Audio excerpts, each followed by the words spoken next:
লোকসভা ভোটে কার্যত ভরাডুবি হয়েছে বিজেপির। এই ফলের দায় কার তা নিয়ে বিভিন্ন মহলে চর্চা চলছে। এসবের মাঝে সায়েন্স সিটির বৈঠক থেকে পরাজয়ের দায় ঝেড়ে ফেললেন বিরোধী দলনেতা শুভেন্দু অধিকারী।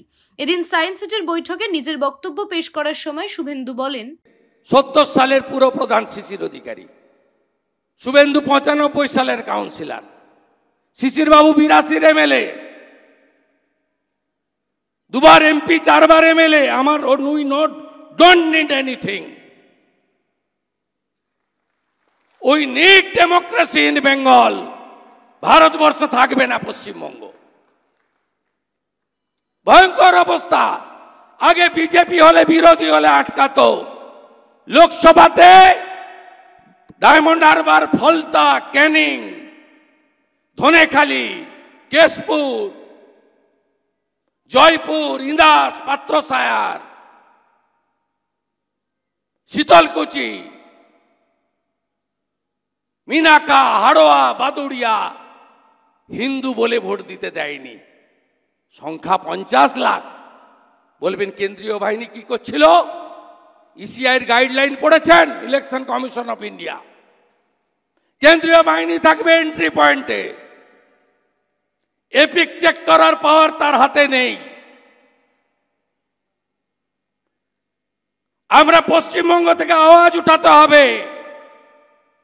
উপদ্রুত এরিয়া আইন লাগু করে এখানে ভোট করতে হবে। উই ডোন্ট ওয়ান্ট 356 নবান্ন আমরা চাই না। যেদিন ভোটে জিতবো সেদিন ঢুকবো। কে বলেছে পিছনের দরজা দিয়ে ক্ষমতায় আসতে চাই?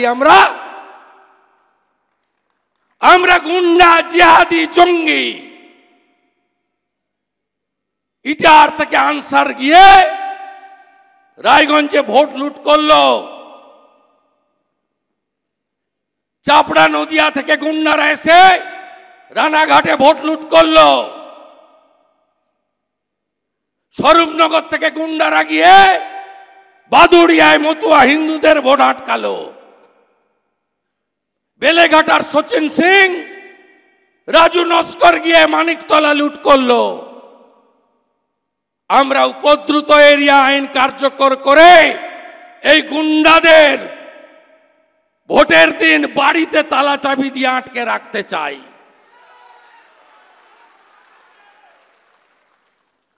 আর আমরা চাই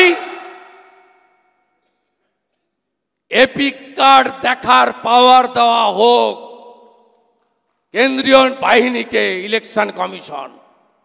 আপনি ভাবলেন ছেড়ে দেব? কাল তো রাজ্যপাল মহোদয়ের কাছে গেছি 100টা ভোটার নিয়ে।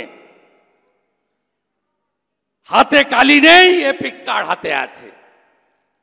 কাল রাতেই রাষ্ট্রপতি মহোদয়কে মেল করেছি, টাইম দিন। পশ্চিমবঙ্গের সংবিধান শেষ করে দিয়েছে। বলতে চাই, we want democracy in Bengal, safe democracy in Bengal, to protect constitution in Bengal. আপনারা দেখছেন ইউএন লাইভ, বাংলা খবরের শেষ কথা।